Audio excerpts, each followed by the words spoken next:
Hey, and welcome to Board with Life News for June 1st. Today I'm going to talk about an expansion for Scythe, Animals on Board, Costa Rica, Arkham Horror the card game, and the Kickstarter for Xayah, Embers of a Forsaken Star. Let's get to it.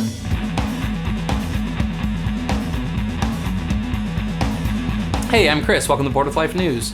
I just got back from BGG Spring over the last weekend, and it's really cool. It's a newer con. It's an offshoot, obviously, of BGG. It's much smaller, but it still has a bunch of people come, and it has a heavy focus on gaming.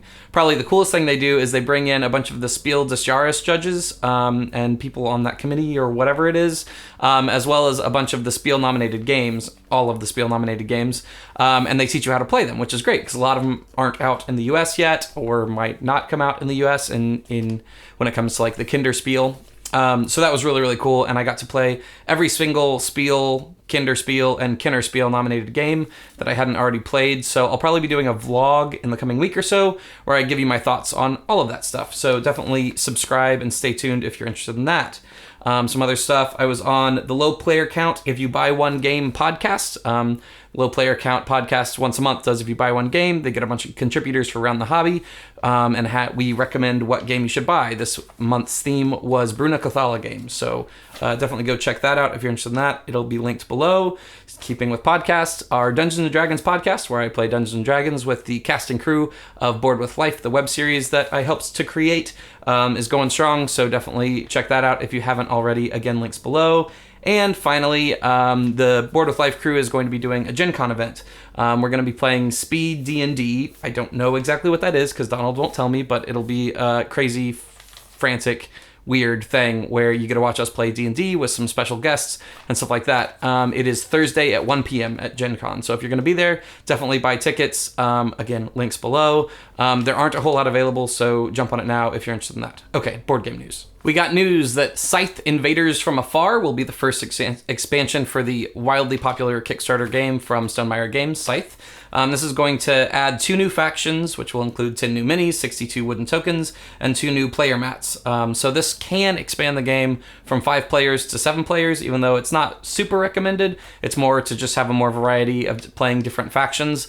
But Jamie, that designed the game and published the game, said he knew people were going to do it anyway, so he might as well test it to make sure that it works with 7. So there's some tweaks if you want to expand it to 7.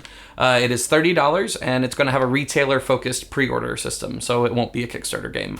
Instead, you can pre-order through your favorite local game store. Strongholds Games was showing the recently Spiel-recommended Animals on Board this past weekend at BGG Spring, and I got a chance to play it. And it's a really interesting little game based around the sort of I split, you choose mechanic, where you're breaking up a bunch of different animals that are in a community pool into different pairs or trios or things like that, and then people get to pick those.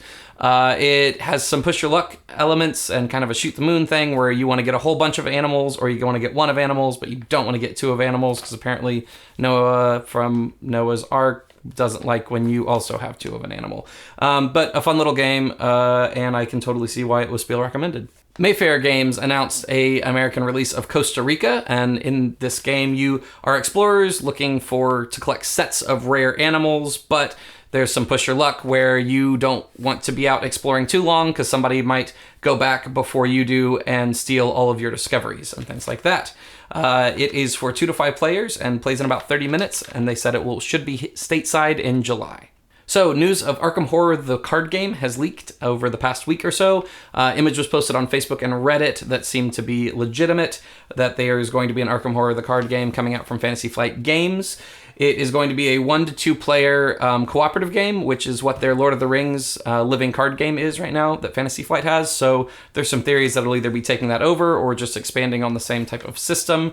You can also add in another base game to play 3 or 4 players, so it's just like the Lord of the Rings co-op card game. Eric Martin over at BGG News did some good reporting and actually contacted Asmodee North America to get a comment, and their official comment is no comment. So yeah, it looks like that's coming, but nothing official from Asmodee North America yet. This week's Kickstarter is for Xayah, Embers of a Forsaken Star. This is an expansion to the very popular Kickstarter game from a couple years back, Xayah Legends of a Drift System. It looks like this is going to add in an event deck, ice asteroids, new sector types, single-player variants, as well as 3 new ships with, of course, painted minis, which was a big draw of the original Xayah Kickstarter campaign. It is $39 right now on Kickstarter, so if that interests you, you can back that, and you can also get the base game, if you don't already, for $115 total for both the base and the expansion. All right, that's the news for this week. Thanks so much for tuning in. Make sure you subscribe to this channel and go follow me at Chris Bryan Games on Instagram as well as Twitter, because that stuff makes me happy. As I said, make sure you sign up for our Gen Con event. Links in the description below. I'm going to be at Origins in the upcoming weeks, so if you're going to be going to that, make sure you find me there and say hello, because I like that stuff. All right, this week's question comes from @MeepleGuy via Twitter, and he asks, how do you explain to normal people that you like board games without them thinking you're a child or crazy?